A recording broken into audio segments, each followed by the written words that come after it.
महागठबंधन में फूट के संकेत, सुशील मोदी भी एक्शन में आए। तेजस्वी यादव बिना कोई काम किए अरबों की संपत्ति के कैसे बने मालिक। सुशील मोदी का दावा, लालू यादव के कामों की सजा पूरे परिवार को मिलेगी।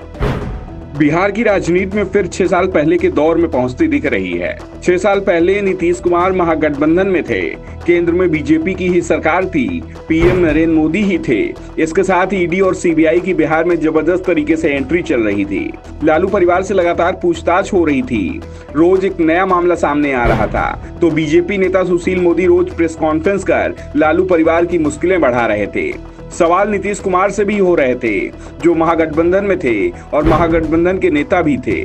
वो हर बार सवालों को तेजस्वी की ओर घुमा देते और जब तेजस्वी सवालों का जवाब नहीं दे पाए तो नीतीश कुमार ने पाला बदल लिया। महागठबंधन छोड़कर नीतीश एनडीए में आ गए, लेकिन 2022 में फिर एनडीए से महागठबंधन में चले गए।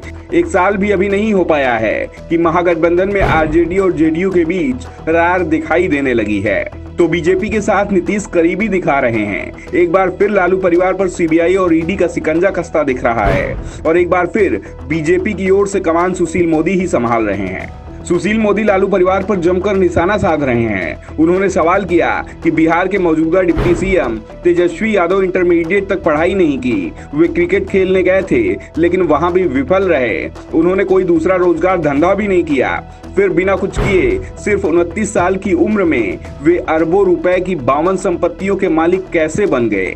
तेजस्वी प्रसाद यादव को बताना चाहिए कि वे दिल्ली के सबसे पॉश इलाके न्यू फ्रेंड्स कॉलोनी में, जहां देश के बड़े बड़े अमीर घर खरीद नहीं पाते, वहां तेजस्वी यादव अरबों रुपए के 4 मंजिला आलीशान मकान के मालिक कैसे बन गए।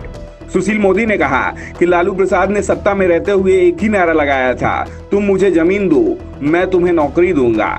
गरीब लोगों से भी उनकी जमीन लालू परिवार के सदस्यों के नाम लिखवा ली गई।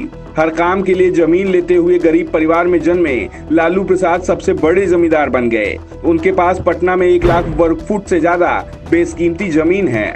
सुशील मोदी ने कहा कि लालू प्रसाद ने न सिर्फ नौकरी देने के लिए बल्कि विधायक, सांसद, मंत्री और एमएलसी बनवाने के लिए भी कीमती जमीनें अपने परिवार के सदस्यों के नाम से रजिस्ट्री करवा ली।